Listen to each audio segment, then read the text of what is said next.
नमस्कार, stock market course for intermediates के second part में आपका स्वागत है। हम जाने माने फंड मैनेजर मिस्टर जेम्स ओशॉग्नेसी की स्ट्रेटेजी के बारे में बात करेंगे। मिस्टर ओशॉग्नेसी एसेट मैनेजमेंट कंपनी के फाउंडर और चेयरमैन हैं। स्टॉक मार्केट में इन्वेस्ट करते समय उन्होंने बेसिकली दो स्ट्रेटेजीज का इस्तेमाल किया।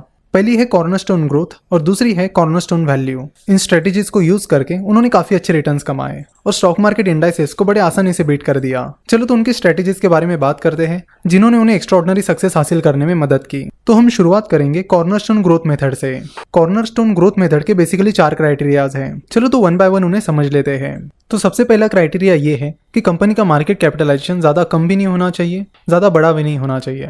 जनरली जिन कंपनीज का मार्केट कैपिटलाइजेशन 2-3 हजार करोड़ से 20-25 हजार करोड़ है, ऐसी कंपनीज को आपको ढूंढना है। मार्केट कैपिटलाइजेशन के इस क्राइटेरिया के बाद नेक्स्ट क्राइटेरिया ये है कि उस कंपनी का EPS that is earning per share पिछले 5 सालों में लगातार बढ़ता हुआ दिखना चाहिए। यानी अगर किसी कंपनी का ईपीएस पिछले 5 सालों से लगातार नहीं बढ़ रहा है तो वो कंपनी रिजेक्ट हो जाएगी।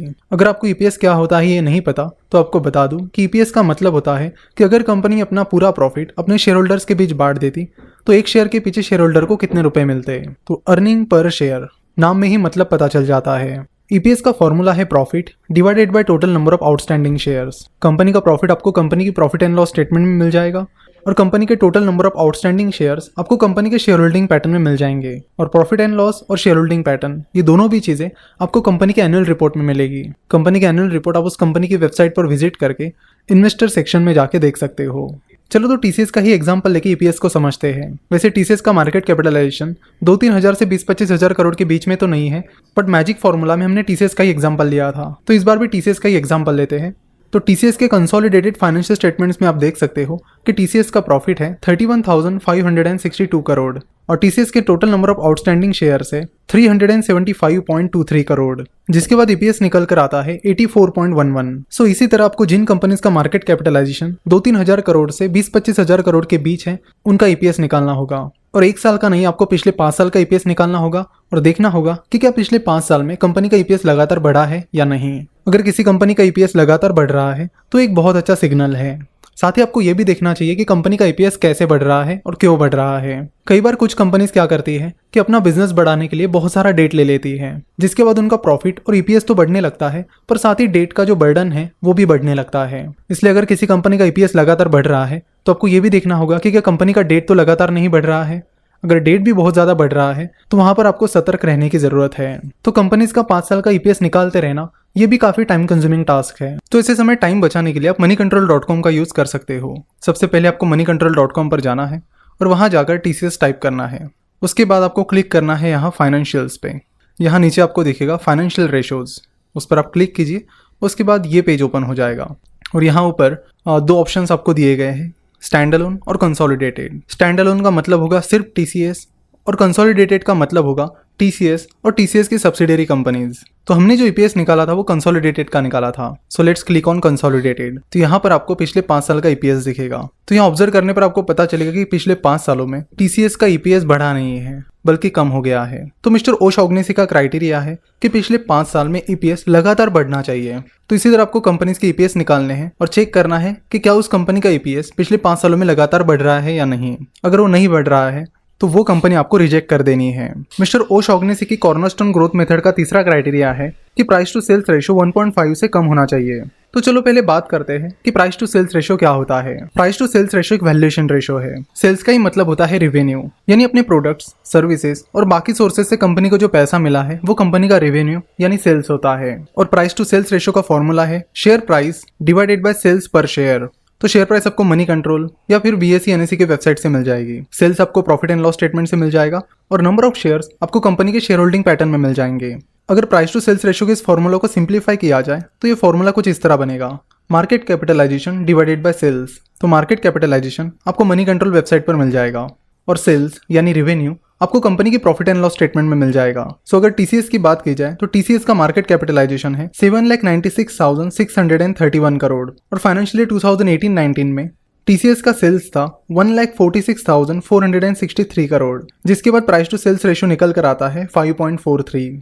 इसका मतलब है कि कंपनी के 1 रुपए के सेल्स के लिए लोग 5.43 रुपीज पे करने के लिए तैयार है। फॉर एग्जाम्पल, अगर किसी कंपनी का प्राइस टू सेल्स रेशियो 10 निकल कर आता है तो उसका मतलब होगा कि उस कंपनी के 1 रुपए के सेल्स के लिए लोग 10 रुपए पे करने के लिए तैयार है। यानी उसका ही मतलब होगा कि उस कंपनी का मार्केट कैपिटलाइजेशन उस कंपनी के सेल्स के 10 गुना है। तो इस तरह जिन कंपनीज का प्राइस टू सेल्स रेशियो 1.5 से कम है, ऐसी कंपनीज आपको ढूंढनी है। तो जो कंपनीज ये तीनों क्राइटेरियाज क्लियर करेगी उनको फिर आपको डिविडेंड यील्ड के अनुसार अरेंज करना है। वैसे डिविडेंड यील्ड का फॉर्मूला है dividend per share divided by market price पर शेयर, यानी एक शेयर के पीछे कंपनी कितना डिविडेंड दे रही है डिवाइडेड बाय उस कंपनी की शेयर प्राइस।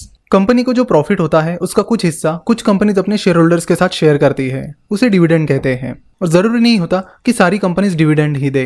कंपनी अपने शेयर होल्डर्स को डिविडेंड देगी या नहीं, ये डिसीजन कंपनी के बोर्ड ऑफ डायरेक्टर्स लेते हैं। तो जिन कंपनीज ने ये तीनों क्राइटेरियाज यानी मार्केट कैपिटलाइजेशन का क्राइटेरिया, पिछले 5 सालों में ईपीएस लगातार बढ़ना चाहिए ये क्राइटेरिया, और प्राइस टू सेल्स रेशियो 1.5 से कम होना चाहिए, ये तीनों क्राइटेरियाज क्लियर कर दिए हैं, उन कंपनीज को फिर डिविडेंड यील्ड के अनुसार अरेंज करना होगा। यानी वो कंपनी सबसे ऊपर आएगी जिसकी डिविडेंड यील्ड सबसे ज्यादा है।